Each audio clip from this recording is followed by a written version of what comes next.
Hello friends, जय माता दी। आज मैं आपको शारदीय नवरात्रे पर माता के 9 स्वरूपों की कथा सुनाऊंगी। नवरात्रे के 9 दिनों में माता के 9 अलग अलग स्वरूपों की पूजा अर्चना की जाती है। तो ऐसे में मान्यता है कि इन दिनों में माता रानी की आराधना के साथ साथ कथा को पढ़ने और सुनने मात्र से ही व्यक्ति के सभी कष्ट दूर हो जाते हैं।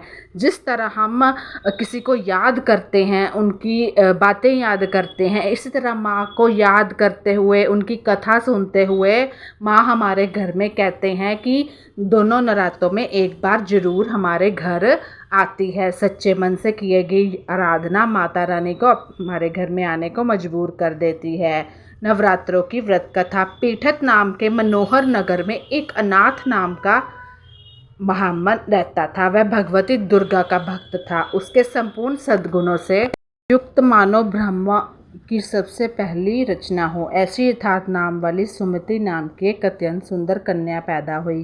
वह कन्या सुमति अपने घर के बालकपन में अपनी सहेलियों के साथ क्रीड़ा करते हुए इस प्रकार बढ़ने लगी जैसे शुक्ल पक्ष में चंद्रमा की कला बढ़ती है।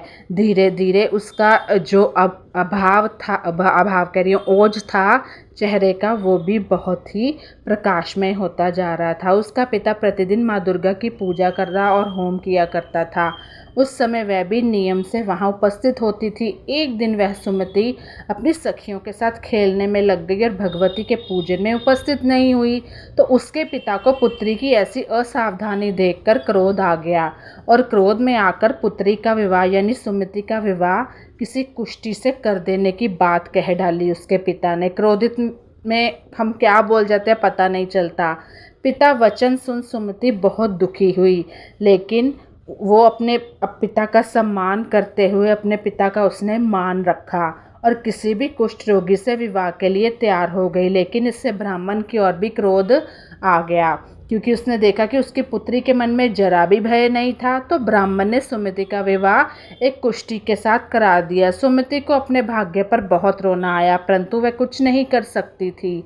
अब लिहाजा अपने कुष्ठपति के साथ वह गांव छोड़कर वन में चली गई, लेकिन उसमें हिम्मत और निडरता बहुत थी। माँ दुर्गा की उसने भक्ति फिर भी नहीं छोड़ी। वहाँ वन में भी वह माँ दुर्गा की भक्ति करती रही। वन में अपने भाग्य को कोसती हुई वह बार बार माता भगवती यानी कि माँ दुर्गा को पुकारने लगी। तभी माँ दुर्गा वहाँ प्रकट होकर सुमति ने पूछा, माँ दुर्गा बिना किसी तपस्या के वह सुमति के सामने कैसे आई? तब सुमति को माँ दुर्गा ने बताया, पिछले जन्म की तपस्या का वरदान है, यह इस जन्म में देने आई हूँ।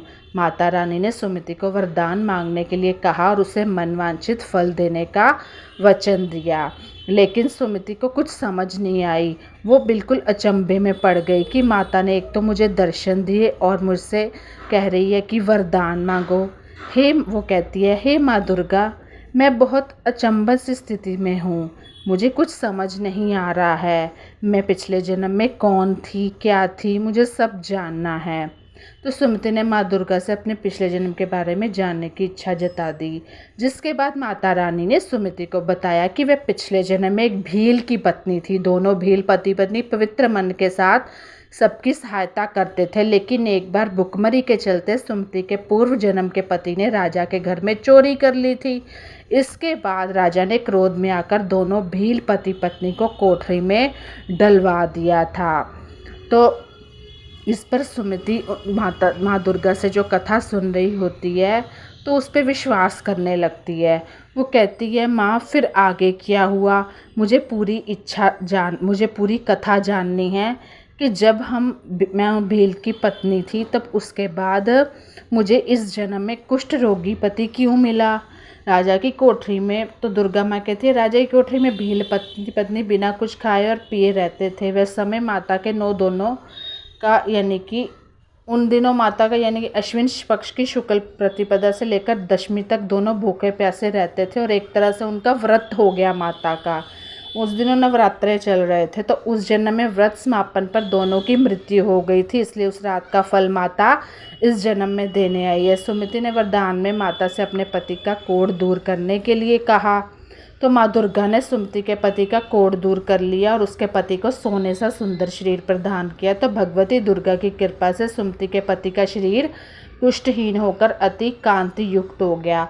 तभी यह माना जाने लगा कि माँ दुर्गा की सच्चे दिल से की गई पूजा कभी भी विफल नहीं जाती है। और माँ दुर्गा ने सुमति को वरदान दिया कि जो मेरी इस तरह पूजा करेगा, मैं उसको वरदान देती हूँ कि मैं उसको कभी खाली हाथ नहीं जाने दूंगी अपने दरबार से। और इस तरह माँ ओझल हो गई। तो इन नवरात्रों के 9 दिनों का व्रत रख माता से पूर्ण श्रद्धा से जो भी मांगना है आप मांगें। तो जिस तरह माता ने सुमति की इच्छा पूर्ण की, हम